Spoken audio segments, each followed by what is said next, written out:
Peter Parker has worn many costumes throughout his career and times as Spider-Man, but the costumes and suits that he has worn has also been just as important as his adventures.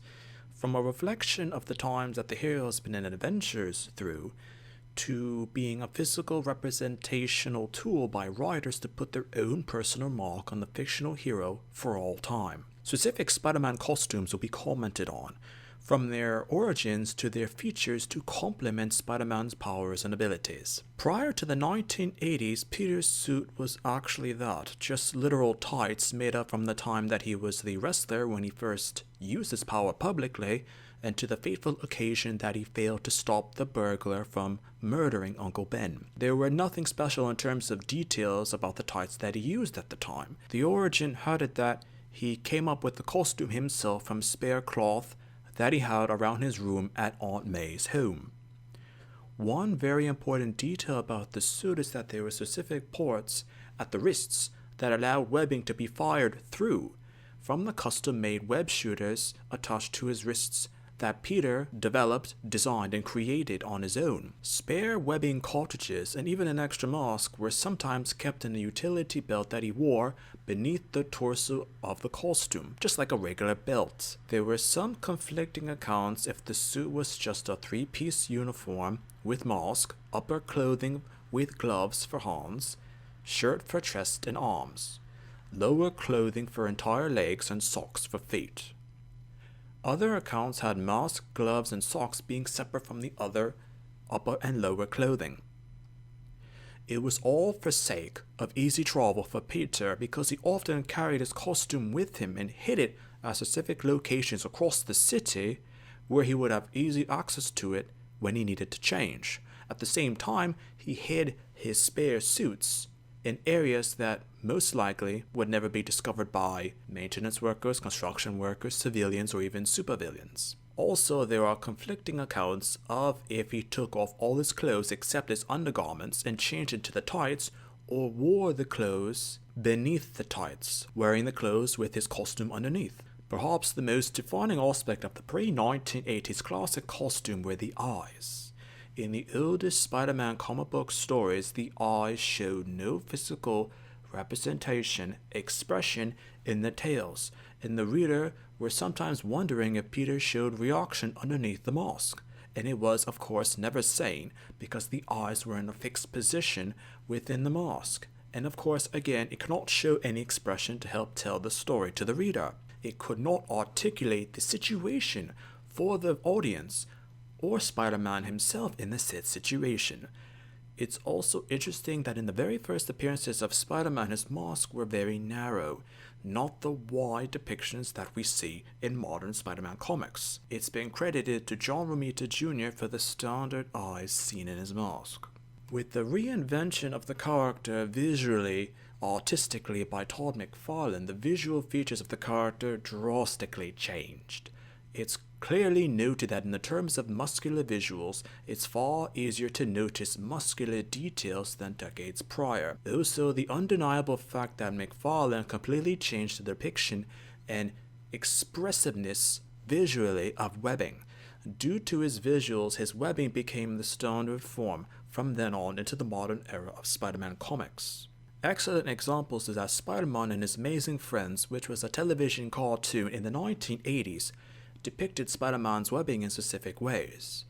After Todd McFarlane's Spider-Man reboot, the 1990s Spider-Man the Animated Series had many examples of his webbing being used, and the style of representation of the webbing were exactly that from the Todd McFarlane redesign. Aspects of the suit have incorporated some degree of technology to varying extents due to the modernized era that Peter Parker found himself in as Spider-Man. From what the suit itself is made out of, to how he conceals it and even uses it. Unsurprisingly, Spider-Man's mask eyes have been changed to allow expressions such as surprise or shock. Writers have attributed the otherwise non-moving eyes on his mask to facial expressions, eyebrows or cheekbones, muscles, or even moving the mask. It's sort of an easy explanation for the dynamics of the suit. Todd McFarlane is also credited with the eyes being very large, almost oversized. Larger, in fact, than what John Romita Jr. did for the character decades before in terms of portrayal. Some have mentioned that if the eyes were too large, in fact, for the mask as anatomical features were used, then the white eyes on the mask would be the most visually would take up most of the space on the mask on his face. This is why once McFarlane left the Spider-Man comic book roster team in the 1990s, in terms of his talent, most of his changes aesthetically became the standard in terms of Spider-Man costume portrayal, but the size of the eyes would be minimized to something of the extent seen in Romita's size depictions. With Spider-Man's web shooters, exact pressure is needed to fire the webbing from the shooters on his wrist. It retained importance from all decades of Spider-Man comic book stories. The modern aspect of organic web shooters is actually an idea that, when Stan Lee first heard about, he actually thought it was a very ingenious idea. If he had thought about that concept of organic webbing during the 1960s, he would have implemented it into the comics. But the aspect and functionality of organic web shooters compared to the external web shooters divided many fans when organic webbing was first depicted in the Sam Raimi films of the early 2000s, and later semi-incorporated into the Spider-Man comics at the time. The black costume has been called the most visually groundbreaking costume that Peter has possibly ever worn as Spider-Man. Some have called it a superior design to the original designed by Steve Ditko and Stan Lee himself. A simple yet highly moving, motivating costume. It's been interpreted many times by many artists to have worked artistically on the Spider-Man comics. One interesting aspect of the costume is that the spider logo, which is seen on the chest and back, it's been called the 1980s design of the spider logo that was on Peter's costume located on the chest from the 1960s. The eyes of the costume have been bigger, essentially Todd McFarlane-sized eyes. As due to the costume being all black, or in the original depictions of a darkish blue in terms of color, the eyes needed to be slightly bigger to have an artistic portrayal in terms of bodily anatomy. Another groundbreaking portrayal of the black costume is the fact that the webbing is fired out the back of the palm, instead of the web shooters, which is at the inside of the wrist. In the most early depictions, webbing could only be fired with a clenched fist. Later on, webbing could be fired with an open hand, in contradiction to the classic method of middle and ring finger being pressed into the palm with the thumb and pointer pinky fingers extended outwards for the web shooters. Miguel O'Hara's suit at the time was a very drastic change from all other suits designed that Spider-Man had worn up until that point in comic history. It was also viewed as a reverse, with a mostly dark blue-colored suit with minor red details, different from the mostly red and minor dark blue classic hues in terms of suit that Peter wore. The attributes of the suit were also different as well, with speed, strength, agility, and even slight healing abilities. The suit had talons as such in reference to a spider's fangs. The 2099 suit was seen as an early techno-punk 1990s vision of what the post-apocalyptic or industrialized futuristic 20th century would be like, in terms of style, technology, and social outlook on the world at the time. This is why the suit looked the way that it did, and comic book commentators have mentioned that the suit has not necessarily aged well in terms of appeal or functionality, as with relation and comparison to other suits in the Spider-Man comics. The armor was actually very hated when first debuted in the early 1990s, but later decades actually have had more of a re-examination and praise when looking at the original armor's design, its visual dynamics, and its functions. The fact that Peter had never worn armor, especially with all of the villains and dangers that he faces, have had some comic readers wonder why the idea wasn't necessarily introduced or implemented sooner. In the early 1990s, Spider-Man had much stories with a more violent edge with plot, so the spider armor was a natural choice for Peter to protect himself while fighting injustice as Spider-Man. Other versions of the spider armor have actually had marks, such as the original now being considered Mark 1, and two more, such as Mark 2 and 3, being designed and worn in more recent times in terms of comics. The consensus is that some writers use the idea of the spider armor more than originally purposed. And why the idea is not necessarily caught on in modern times is due to the Marvel Cinematic films.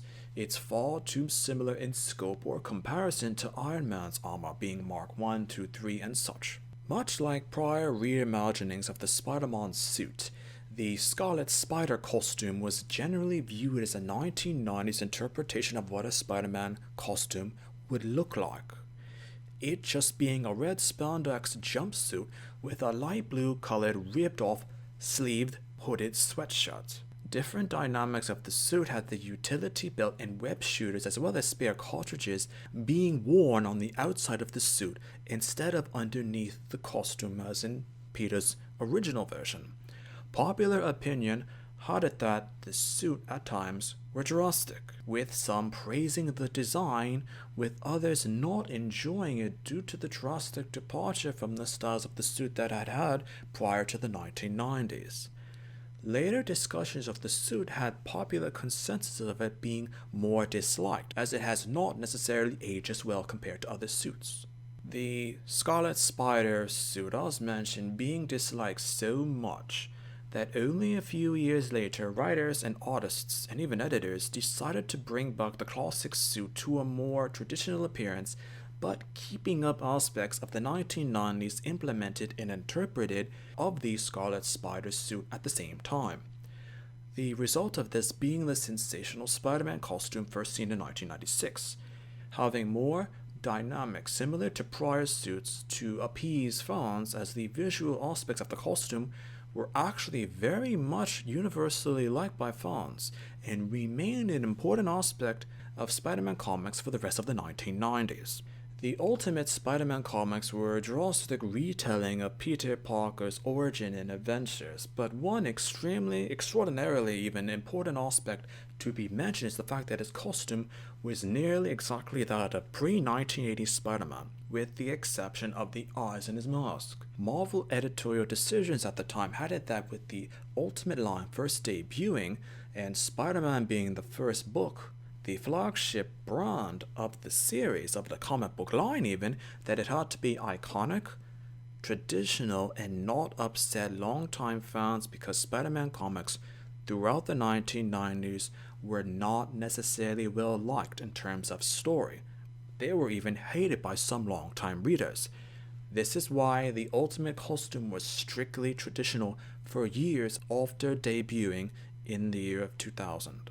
When the Iron Spider costume was introduced, there were claims of immediate backlash and resentment among all fans and readers alike. The costume itself was actually quite innovative in terms of design as well as features for Peter, such as literal spider arms, actual gliding capabilities, and holographic lenses for his eyes within the mask. But the technology within the suit was undermined by the whole lack of decent comic book writing of the early and mid-2000s. So any positive benefits that the costume had for the character of Spider-Man were easily forgotten, and an important reason why the costume quickly disappeared. The design of the Iron Spider actually got a makeover and modernization for the Infinity War film, where it was received better than in the circumstances of the comic. Peter actually has very old relations with the Fantastic Four. And besides the Bagman costume, there hasn't been much Fantastic Four-esque style costumes of his. This is why the Future Foundation costume actually received positive feedback from readers. Comments had the costume being something of a science fiction style interpretation of Spider-Man's classic costume, and a completely different scope of adding white to Peter's costume. When Peter Parker died in the Ultimate Marvel Universe, as a ploy to attract African and Hispanic readers to Marvel Comics, with the character of biracial Miles Morales, he needed a costume that was strikingly different. The costume did just that, with multiple people and sources all coming together to come up with a simplistic yet striking outfit for Miles. Some have said that the costume is basically an inverted version of the standard costume, with the red and black hues reversed, which also stands for the aspect of the character being new, yet clearly directed at specific ethnic audiences in mind. The superior costume is an interesting fact in that there have been positive receptions to the suit, as well as it being slightly different from what has come before in terms of suit design. When the first modern adaptation of the suit was brought out, fans and critics actually had much praise for it. At the time, the suit was relatively faithful to the comics and improvised in good instances when needed.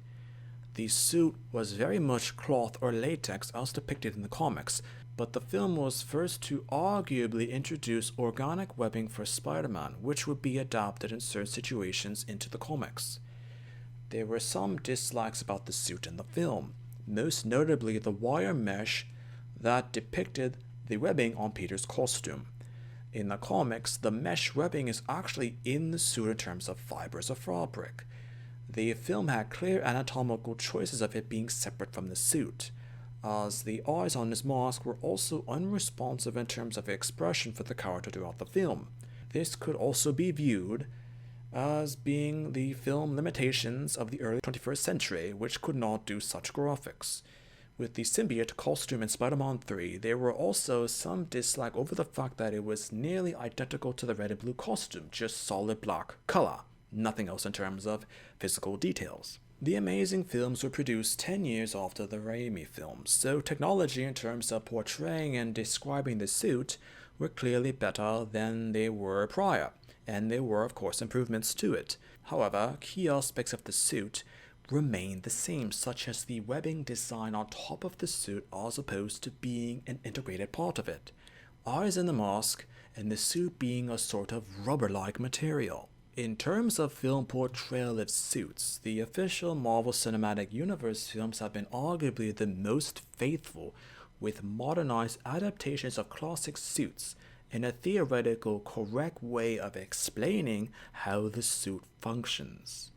The prototype suit that Peter wore in Homecoming is now considered an updated take on the comic's crude origin costume that he used as the wrestler. The suit that Tony gave Peter uses technology to explain away the details of how the suit functions, as well as how it helps Peter Parker to be Spider-Man. These films are also the first time that the eyes on Peter's Spider-Man mask actually moves depending on his feelings or expressions, as technology in modern film makes this possible at the time of the film's release. It has been argued that the technology, as per Infinity War explanation, nanotechnology, nanobots, have taken away certain aspects of Spider-Man and explains it away as technical abilities rather than Spider-Man having arachnid powers, as what would naturally have been explained in past comics or even prior unofficial films. It's also interesting to see that the official interpretations of other suits that existed in Spider-Man comics universe, as well as fans and critics, have said that the adaptations and functionality of the suits are easy for casual movie audiences to understand and yet still retain reliability for experienced comic book readers looking for specific details.